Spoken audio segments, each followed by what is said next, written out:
کبھی نوکرشاہی کی تطہیر کے لیے اسکریننگ کا عمل ظہور میں آتا ہے، کبھی تھوک کے بھاؤ ہزاروں ملازم بغیر کسی انکوائری کے برطرف کر دیے جاتے ہیں، کبھی بیوروکریسی کو راہ راست پر لانے والے افراد چھوٹے بڑے سرکاری ملازموں کی پتلونیں اتار کر انہیں درختوں پر سر کے بل ٹانگ دینے کی دھمکیاں سناتے ہیں۔ ایسے ماحول میں ہر بار نئے حکمران اپنے آپ کو اللہ کے مقرب فرشتے سمجھتے ہیں اور نوکرشاہی کے ہر فرد کو ابلیس کا ساتھی قرار دیا جاتا ہے۔ یہ سارے ہتھ کنڈے سرکاری ملازمین پر خوف و ہراس کی دھونس جمانے اور عوام کو اپنی برتری کا رعب گانٹھنے کے لیے استعمال کیے جاتے ہیں، ورنہ حقیقت تو یہ ہے کہ دنیا کے ہر خطے میں ہر ملک کی بیوروکریسی مملکت کا نظم و نسق چلانے میں ریڑھ کی ہڈی کا درجہ رکھتی ہے۔ فرق صرف اتنا ہے کہ بیوروکریسی کبھی سول حکومت کی ہوتی ہے، کبھی فوج کی، کبھی سیاسی جماعتوں کی، کبھی کسی مخلوط محاذ کی، لیکن ہر صورت میں بیوروکریسی سے کوئی نظام سلطنت راہ فرار اختیار کرنے کی سکت نہیں رکھتا۔ بیوروکریسی کا نعم البدل بھی بیوروکریسی ہی ہے، جمہوری نظام ہو یا آمریت کا دور دورہ، بیوروکریسی دونوں کے حق میں یکساں وفاداری سے کام کرتی ہے۔ یہی اس کا بنیادی فرض اور عملی تربیت کا ثمرہ ہے۔ نوکرشاہی کے فرائض میں حکومتوں یا نظام حکومت کو عدلنا بدلنا شامل نہیں ہے، بلکہ ان کی نافذ کی ہوئی پالیسیوں پر حد الوسع دیانتداری سے عمل درآمد کرنا ہے۔ حکومت یا نظام حکومت کو بدلنا سیاستدانوں کا حق ہے۔ اگر وہ اپنی بد نظمی یا بے ضابطگی یا انتشار کی وجہ سے یہ حق استعمال کرنے سے قاصر رہیں تو مسلح افواج خود بخود میدان میں اتر آتی ہے۔ حکومت یا نظام حکومت بدلنے کے اس عمل کو عام طور پر انقلاب کا نام دیا جاتا ہے۔ یہ سراسر غلط ہی نہیں بلکہ لفظ انقلاب کی توہین بھی ہے، کیونکہ انقلاب ہمیشہ عوام الناس ہی لاتے ہیں۔ مثلا تحریک پاکستان ایک عوامی انقلاب تھا۔ اس کی کامیابی کے بعد وطن عزیز میں آج تک اور کوئی انقلاب برپا نہیں ہوا، صرف حکومتیں تبدیل ہوئی ہیں، کبھی سول کبھی فوجی۔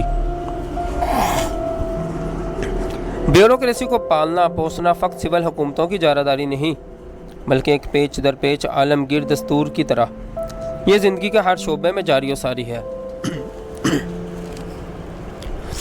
سول بیوروکریسی کسی تعارف کی محتاج نہیں، مسلح افواج میں ان کی اپنی بیوروکریسی چلتی ہے، عدلیہ کے نظام میں اس کی بیوروکریسی کا اپنا رنگ ہوتا ہے، سیاستدانوں کی جماعتوں میں ان کی اپنی بیوروکریسی رائج ہے، نیم سرکاری اداروں، بینکوں، بڑی صنعتوں، تجارتی کمپنیوں اور دیگر مینجمنٹ گروپوں میں بھی ان سب کی اپنی اپنی مخصوص بیوروکریسی کا راج ہے۔ سول بیوروکریسی کے علاوہ باقی سب بیوروکریسیاں پردہ نشین بیبیاں ہیں، اس لیے ان کا نام لینے کا رواج نہیں۔ البتہ سول بیوروکریسی کی نہ صرف تعداد بہت زیادہ ہے، بلکہ اس کا رابطہ عوام الناس سے بھی ہمہ وقت براہ راست رہتا ہے۔ باہمی خیر سگالی کا جذبہ کار فرما ہو تو اس رابطے سے خوشحالی اور امن و آشتی اور ترقی کے چشمے پھوٹتے ہیں۔ ٹکراؤ کی صورت میں چکماک کی رگڑ کی طرح اسی رابطے سے حسد اور بغض اور کشاکشی کی چنگاریاں چھوٹتی ہیں۔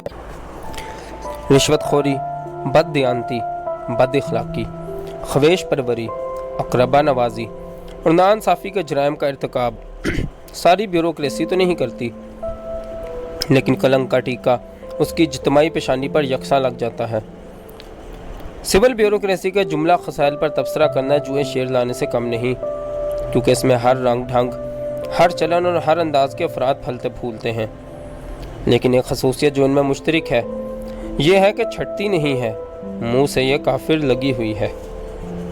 بیوروکریسی کا نشہ ایسا نہیں جسے ترشی اتار دے، خاص طور پر جس بیوروکریٹ پر VIP کے 3 حروف پڑ جائیں، وہ دھوبی کے کتے کی طرح نہ گھر کا رہتا ہے نہ گھاٹ کا۔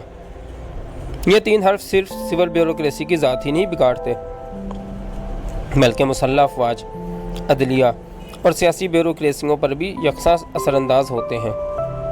جس شخص کا قدم ایک بار VIP کی شاہراہ پر پڑ گیا، بعد میں وہ کسی عام راہ گزر پر گامزن ہونے سے بڑی حد تک نکارا ہو جاتا ہے۔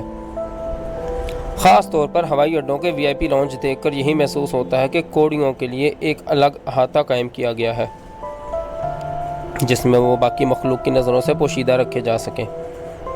سربراہان مملکت اور غیر ملکی کابرین کے لیے VIP لاؤنج استعمال کرنا تو واجب اور مناسب ہے، لیکن اپنے وطن کے وزیروں، سفیروں اور اعلیٰ افسروں کو اپنے ہی ہم وطن عوام سے کاٹ کر چھوت چھات کے مریضوں کی طرح خصوصی لاؤنج میں محبوس کرنا باعث شرم ہے۔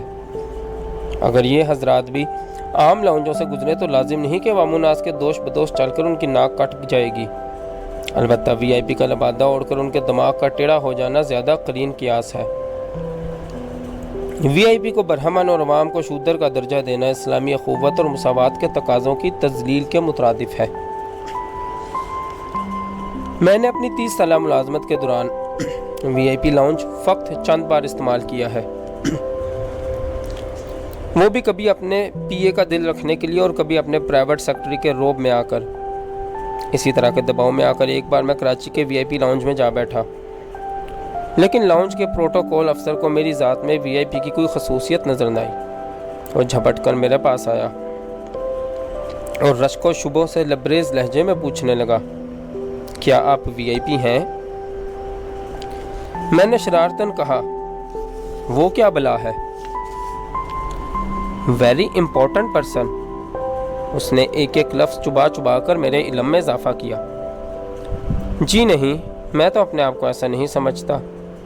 میں نے اقبال جرم کیا۔ پھر آپ یہاں کیوں آ گئے؟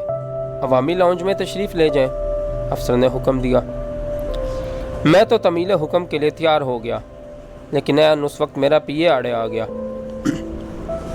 معلوم نہیں کہ اس نے پروٹوکول افسر سے کیا بات چیت کی کہ وہ بیچارہ محجوب سا ہو کر میرے پاس آیا اور بولا، سر میں معافی کا خواستگار ہوں، آپ نے اپنی اصلیت چھپا کر مجھے بے حد شرمندہ کیا۔ میں نے جواب دیا، بھائی کون وی آئی پی اور کہاں کا وی آئی پی؟ شرمندگی تو ان حضرات کو لاحق ہونا چاہیے جو اپنے آپ کو سچ مچ وی آئی پی سمجھ بیٹھتے ہیں۔ یہ سن کر نوجوان افسر مسکرایا اور بولا، جناب آپ کس دنیا کی بات کر رہے ہیں؟